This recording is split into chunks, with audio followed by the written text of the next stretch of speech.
por la dignificación del campo mexicano, Entorno Agropecuario, un medio dedicado a dar voz a quienes con esfuerzo y dedicación crean los alimentos que llegan a nuestras mesas,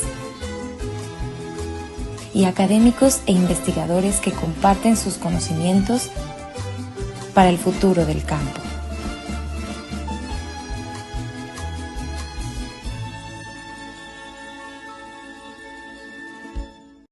¿Qué tal, amigos de Entorno Agropecuario? Un gusto saludarlos nuevamente. Hoy hablaremos de la cafeticultura. El café de Coatepec es un café altamente valorado internacionalmente. Junto a otras regiones de Veracruz y de estados como Oaxaca y Chiapas, el café coatepecano conserva aún en la actualidad un prestigio internacional que pocos estados y pocos países pueden presumir. En esta ocasión platicaremos con don Héctor Lozada Pale, un eslabón de la cadena productiva del café, quien nos va a compartir la experiencia en toda esta apasionante rama del café. Específicamente, él se encargó durante muchos años de ser un evaluador de la calidad en el beneficio seco de la familia Martínez. Acompáñenos.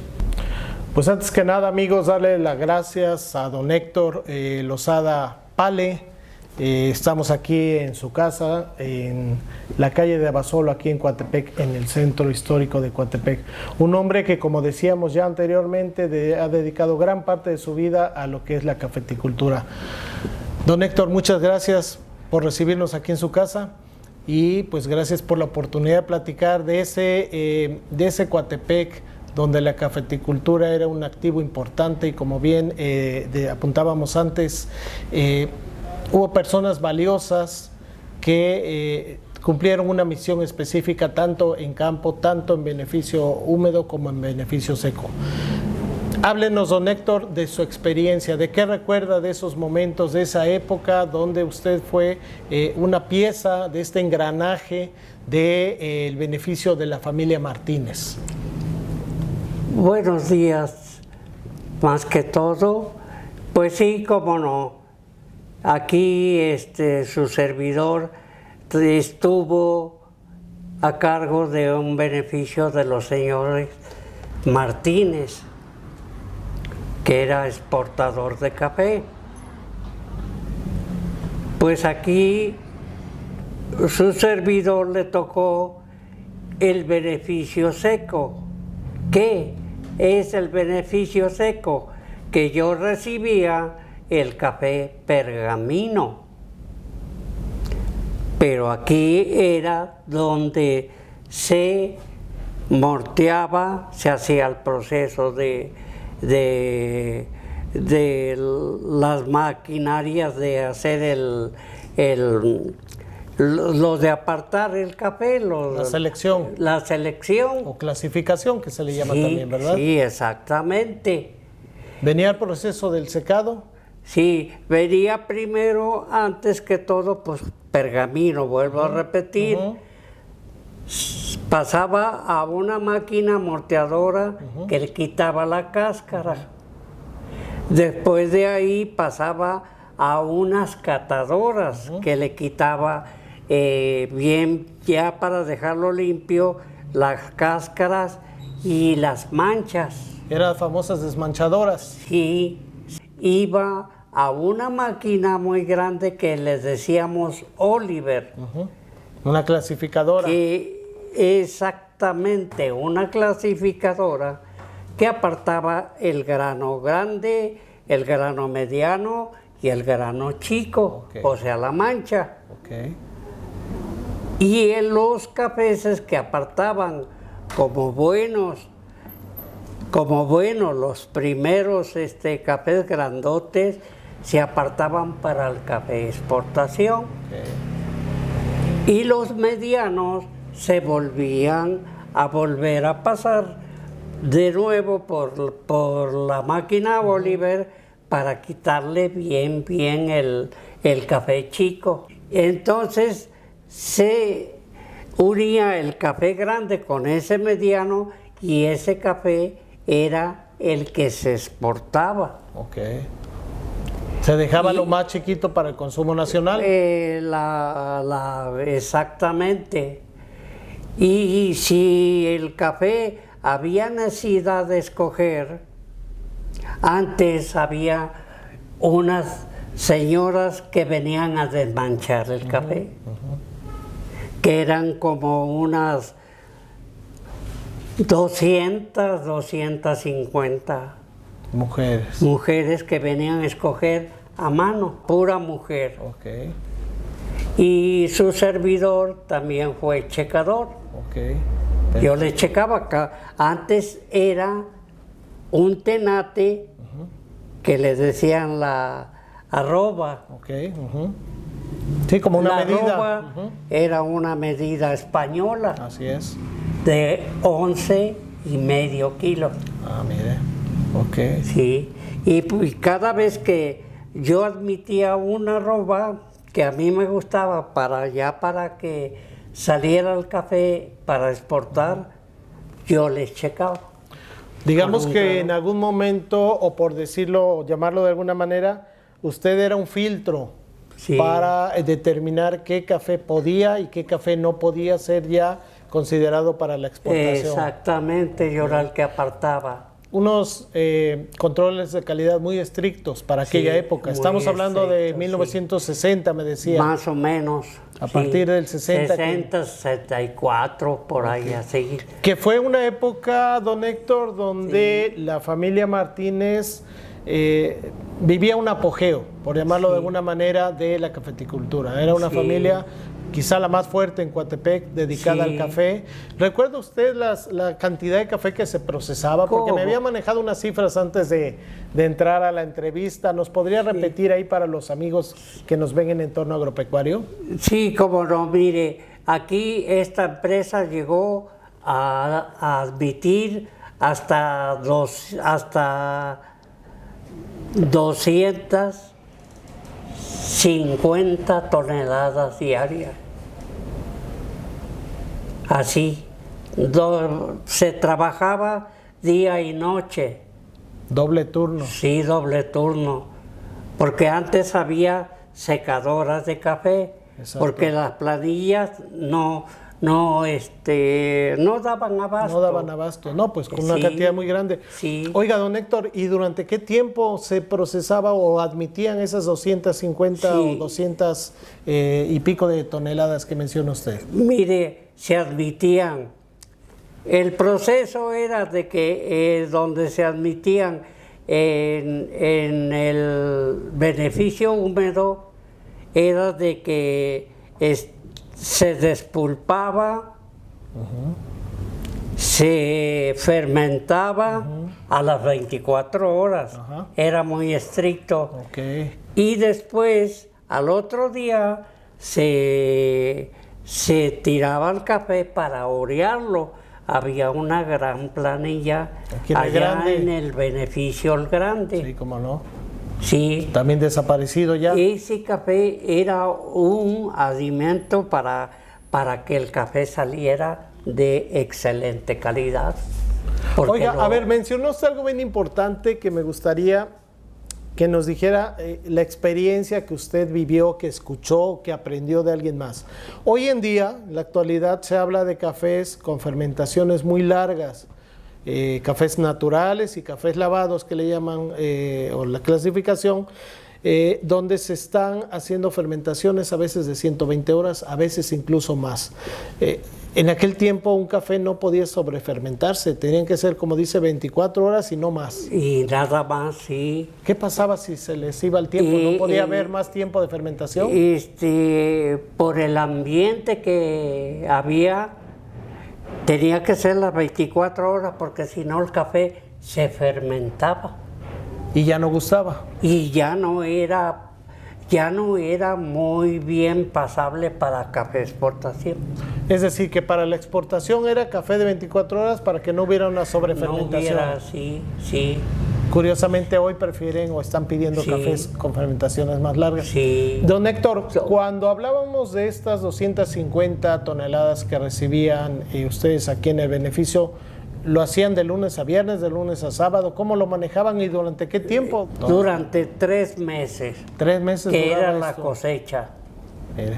Sí, y pero había antes mucho adelanto, porque aquí esta empresa tenía bodegas grandes, que si de casualidad había mucho embotellamiento, el café se secaba antes de llegar a Pergamino.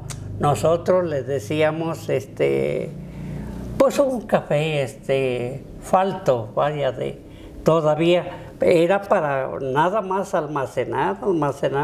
Okay. Y ese café frío se volvía a volver a secar para que volviera a hacer café Pergamino, porque en las secadoras un café que llegaba que llegaba oreado tardaba 24 horas. Sí, 24 horas. Okay. Y pues veces que por el mismo embotellamiento del café, o sea, había necesidad de dejarlo. Nosotros, era una palabra tal vez vulgar que decíamos que estaba cuerno. Cuerno. O sea, negrito todavía la Le faltaba almendra. entonces. Sí, Okay. era nada más para que diera abasto. Oiga, hay una manera artesanal, rústica, de checar el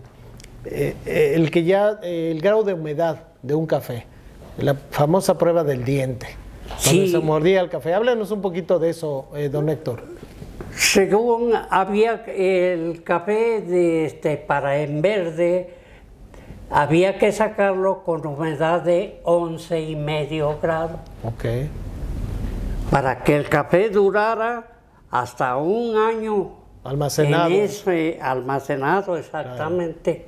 Sin problemas de Y hongos. Exactamente. Porque con esa humedad que llevaba la almendra, ya no había lo que usted dice, la probabilidad de hongo. Su servidor Sí. era lírico, pero nosotros ya teníamos la medida del color que tenía que sacar. O sea, era a la vista. Era de vista. Y además de aromas. Ok. Veían, olían ese café verde y sabían el grado de humedad. Sí, todo era lírico, como se dice. Todo eso su servidor por eso lo apartaba yo. Ok. Cuando una vulgaridad era de que el café estaba pasado. Entonces todos esos cafés los tenía yo que apartar, pero yo tenía yo unas bodegas que eran húmedas, lo volvía yo a encostalar y almacenar para que volviera otra vuelta a la humedad. En esa época, aproximadamente, ¿cuánta gente trabajaba, digamos, no sé si tenga usted el dato, en campo, en las fincas de los Martínez? ¿Tiene usted un estimado? Sí, para cortar se llegaron a admitir casi 1,000 personas, porque la extensión que ellos tenían era muy grande. O sea, 1,000 trabajadores nada más para el corte. Para cortar, puro corte de café. Sí, Durante 3 meses. durante 3 meses. Era una derrama económica muy importante para todas esas familias, ¿no? Sí. Porque acudía el hombre, a veces la esposa y a veces los hijos, hijas, ¿no? Aquí Coatepec tenía que ir a traer gente de Mahuitlán, de la Bella Esperanza, de Tuzamapan, de Cinco Palos, de los Duñas, de aquí mismo de Coatepec. Y estamos hablando solamente de una familia, que era la familia de los Martínez. Era don Juan Martínez. Más nada las otras familias, claro, más pequeñas, que también contrataban seguramente su personal Sí. para atender sus fincas. Y entonces hablamos por eso de una época de oro, una época que ya no va a volver desafortunadamente. Sí. Don Héctor, vamos a hacer una pequeña pausa promocional y regresamos para seguir esta interesante charla con usted. ¿Le Claro parece? que sí. ¿Sí? ¿Sabías que las abejas reconocen caras? También reconocen la calidad. Descubre los productos apícolas de Liz, quienes desde hace 35 años se dedican a la producción de miel de abeja y sus derivados. Propóleo, miel, jalea real y polen de la más alta calidad y elaborados con dedicación y pasión. Descubre el poder de las abejas en cada uno de los productos de Liz.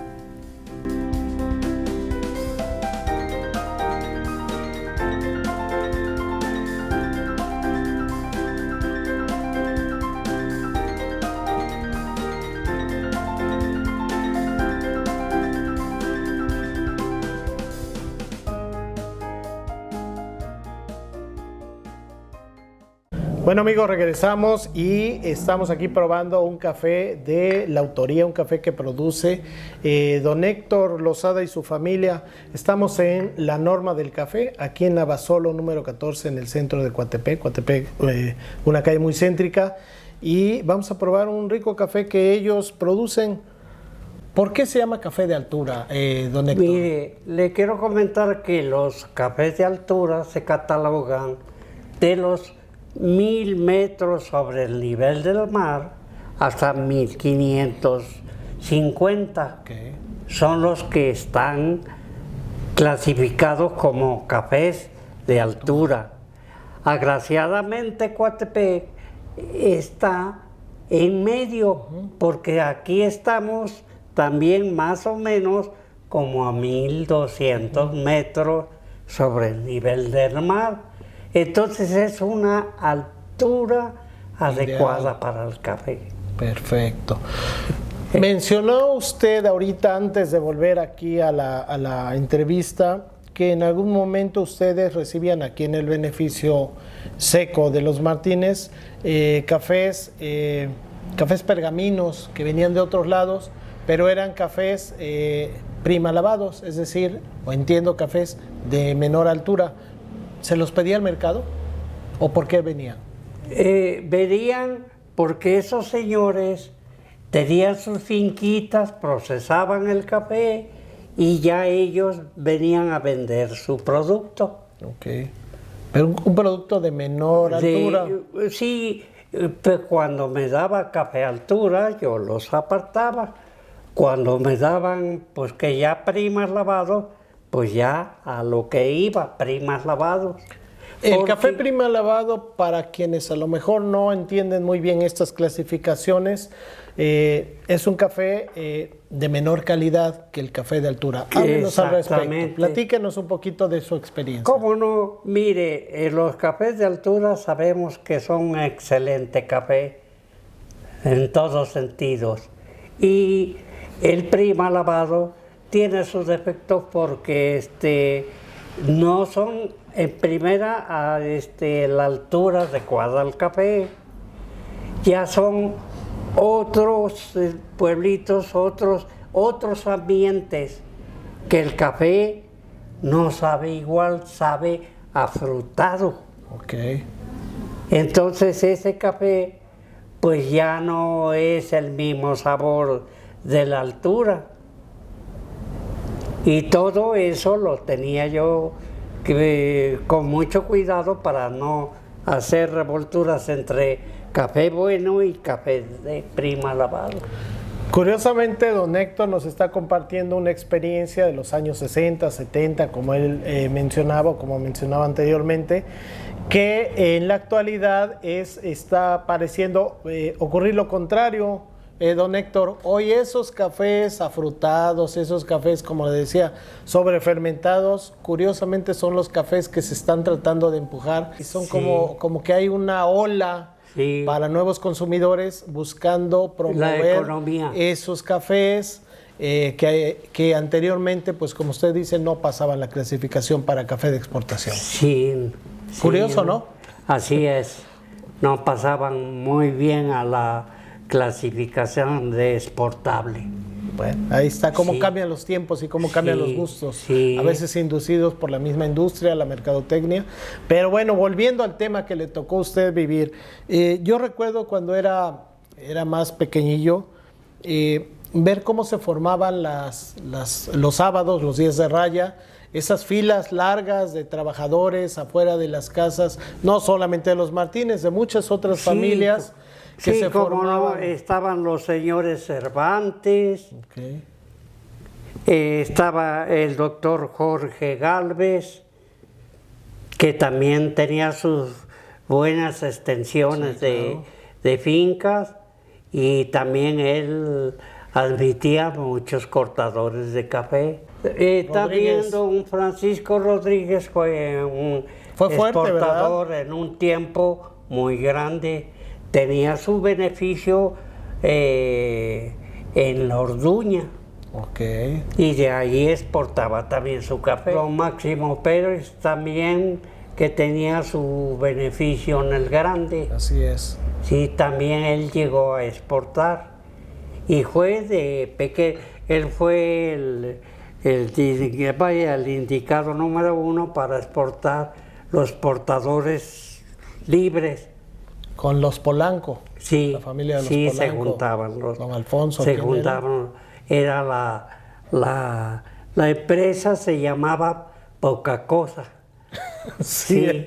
ese era el nombre que quería que usted dijera. Yo lo sabía, pero quería que usted lo dijera porque el puro nombre causa gracia, no causa Sí. risa.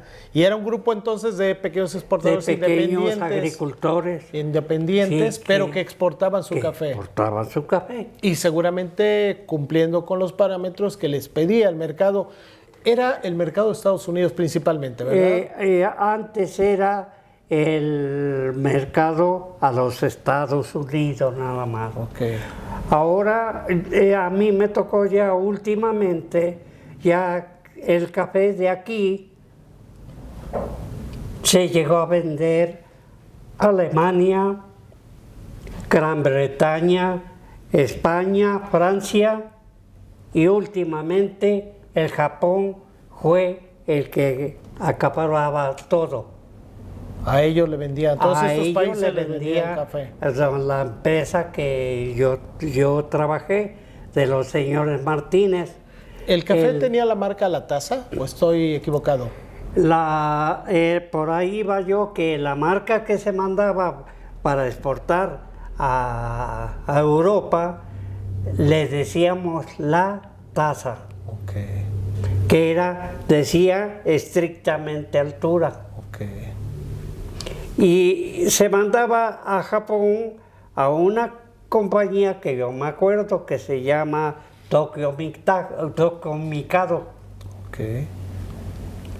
y estaba en estancia en Yokohama. Mire, Y él interesante. era... Tiene buena memoria, buena retentiva aquí, don Héctor. Digo que tiene buena memoria para recordar esos nombres y esas épocas. Sí, Estamos hablando de qué momento fue eso, ¿en qué año? ¿Serían los 80s? Sería como en el 85. ¿Verdad? Ahí tengo una fotografía. Ahorita lo vamos a ver, no se preocupe. Yo creo que ahorita terminando aquí con nuestro Sí. director general, vamos a hacer un paneo por ahí del Que material me usted tomaron tiene. los señores, Perfecto. los japoneses, porque su servidor era el que atendía a ellos. Mire, qué interesante y qué honor, Y ¿no? Que le- venían a Claro. ver el producto que se iban a llevar. Muy interesante. El Y yo- esmero con el que se podía trabajar el café y cuidar esa calidad, porque al final de cuentas era un prestigio bien ganado para el café de Coatepec y de su región, porque, a ver, don Héctor, corríjame si estoy equivocado, corríjame. Cuando hablamos de café de Coatepec, no nos debemos cerrar solamente al municipio de Coatepec y abrir a otros municipios como Jico, Teocelo, Cozautlán, o si nos cerramos solamente a Coatepec. Por favor, apúnteme eso. No, claro que sí. Mire, aquí está muy cerca San Marcos, que da un buen café, buen sabor. Sí, están los cafés de Teocelo, que tienen también su sabor, Cozautlán. Y yo encontré en la barranca que le dicen la Barranca del Pescado, hay un café que es café de altura y da un excelente sabor. ¿Y todavía a esa altura? ¿Sí llega Es a ser café altura? de altura. Ok. Sí, que es el que ahorita soy el que estoy. Ese está muy rico. Sí, es de allá. Mire, qué interesante. Todos esos cafés son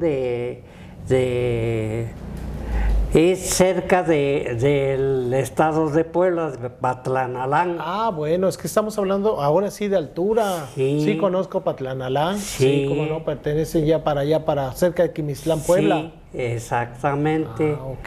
Sí, son unos muy buenos cafés. Todos los cafés de por acá, de esta zona, son muy buenos cafés. Ese punto es interesante que nos Sí, señale es- cómo esta región de Veracruz y de Puebla que convergen, que coinciden allá en esa serranía, productoras de muy buen café Sí. y que pues fácilmente podemos pues adquirir en locales como este pequeño expendio de café. Aquí en Coatepec les decíamos Abasolo 14, café, la norma del café, un café que créanme está muy, muy sabroso. Café que, como nos dice don Héctor, un café que ya él escogió los granos, escoge lo mejor, pueden creerme que tiene toda la experiencia, el conocimiento, y si todavía tiene el deseo, bueno, pues adelante con sacar buenos cafés, ¿no, don Claro Héctor? que sí, siempre he estado con el café y hasta que Dios diga. Eso. Sí, Don claro Héctor, que sí. Cuando recordamos esa época de bonanza, esa época de que el café era un activo muy importante para la economía, movía, como decíamos, a muchas familias, miles de familias dependiendo de esta actividad económica. Y cuando vemos la realidad actual, nuestras circunstancias, cómo la cafeticultura ha ido hacia abajo, Sí, para abajo. con los cambios de cultivo a la caña, al limón, fraccionamientos, cada vez hay menos café en Coatepec, cada vez hay menos beneficios en Coatepec, ya prácticamente hay 1 o 2 beneficios, y solamente van quedando esos pequeños soñadores, digo yo, de productores de café que todavía quieren o apuestan por el cultivo, la transformación y la comercialización del café. Ya no volveremos a los tiempos de antes. No, ya va a estar muy difícil. Sí, aquí en los buenos tiempos que hubo el café fue después de la Segunda Guerra Mundial de 1945. Fue el jaque mate de exportación de café, porque pedía mucho café a Alemania. Y se exportaba bastante café. Hasta como los 80s. Sí, hasta como por ahí así en los 80. Y después empezó Empezó la caída. a bajar los precios del café que da la bolsa de Nueva York. Empezaron a bajar y había que respetar los precios que daba la bolsa de Nueva York. Y de ahí se fue un poco para abajo, que tardó como 15 años en volver a restablecerse. Voy a hacerle una pregunta con jiribilla. Una de 2 o 3 que tengo por ahí, ¿se vale? Le meto así el screwball, dijeran por ahí. ¿Sí? A ver, le voy a hacer una pregunta entonces, don Héctor. El Inmecafé, en su momento, ¿cumplió? ¿Quedó a deber? ¿Debería haber seguido o nunca debió de haber existido? Su opinión. Mire, cuando entró aquí el Inmecafé,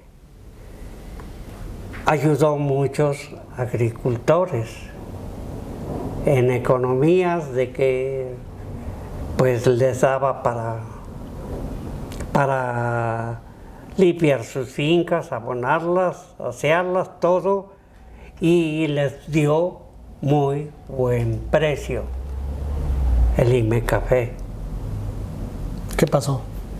Pero lo que pasó, la mala administración, de que vieron mucho café y empezaron ya muchos desvíos, que se fue para abajo la empresa esa.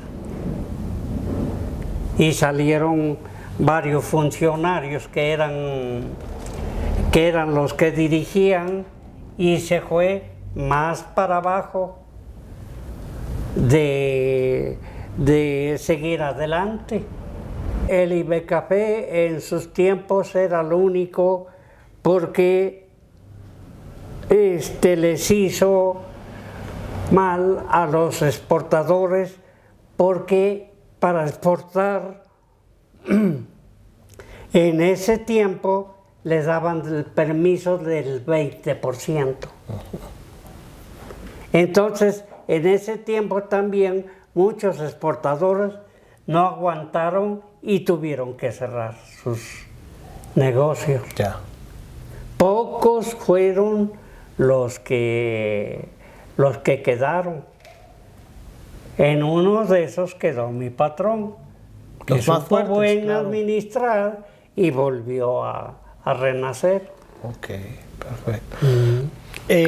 Otra pregunta con jiribilla. A ver, cuando hablamos de café de calidad, muchas veces se menciona café de Chiapas, se menciona Oaxaca, Pluma Hidalgo, se menciona a veces, pues aquí en Veracruz, obviamente que tenemos que hablar del café de Coatepec. ¿Estamos a la par con ellos? ¿O tenemos mejor café? ¿O ellos tienen un café más completo? ¿O cómo podríamos identificar? Porque se hace una polémica que si Chiapas tiene mejor café, o que si lo tiene Oaxaca, o que si lo tiene Puebla, o que si lo tiene Veracruz. Sí, mire, en las tres partes hay buenos cafés.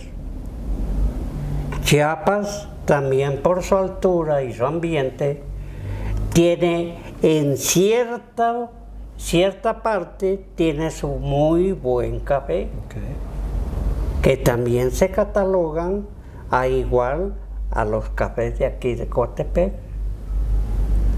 Ahora, hay otro estado que es Oaxaca, que también tiene su partecita donde hay muy buen café, que por cierto es el Pluma Hidalgo. Pluma Hidalgo. Es un buen café que también es igualable al café de aquí de Coatepec. Pero son ciertas zonas.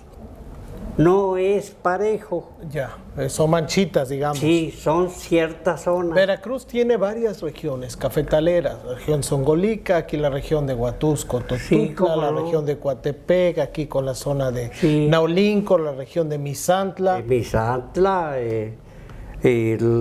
aquí en, ¿cómo se llama? Naulinco.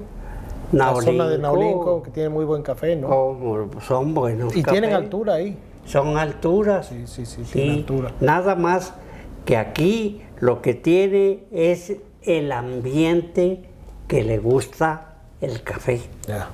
Son varias La condicionantes. Sí, Y la en zona. Coatepec, en la región de Coatepec, Sí. encuentra mejores condicionantes que en algunos Sí, otros lados. Sí. Porque sí. influye obviamente altura, temperatura, Sí, sí. Las corrientes de aire, Todo la eso. calidad lo que del vuelvo a suelo, la decir, riqueza del el suelo. ¿no? ambiente. Claro. Le gusta el café. La última pregunta, ya para dejarlo descansar, y bueno, terminar ya con esta charla aquí con don Héctor. Históricamente el café de calidad se cultiva bajo sombra. Por más que últimamente se hayan hecho híbridos y que busquen hacer plantaciones a cielo abierto, la calidad se obtiene bajo sombra. ¿Estamos de acuerdo o usted discrepa de eso? Sí, mire, el café arábigo admite el que tenga humedad. Pero ahí le va. Hay un café que nosotros le decimos el Borbón. Ese puede ser a la luz. Ok. Y también es un excelente café que ya se está extinguiendo. Muy buen café. Pero es de muy buen sabor. Lo que pasa que en el Borbón el café es un poco más chico. Pero eso no importa, sino que importa el sabor que da. Claro. El bouquet que le dice uno, que se queda y que quede muy agradable el café. Pues ahí está. Una plática, por lo menos para mí, espero que para nuestro auditorio, muy interesante, don Héctor, muy aleccionadora por vivir y revivir esa época de oro de la cafeticultura en Coatepec. Y bueno, recordarles simple y sencillamente que si usted quiere probar el café, aquí en la Norma del Café, Abasolo 14, aquí puede encontrarlo, puede venir, preguntar, adquirirlo y degustar un rico café. Don Héctor, muchísimas gracias por la oportunidad de platicar Aquí con usted. estamos para servirle y que Dios los bendiga. Muchas gracias.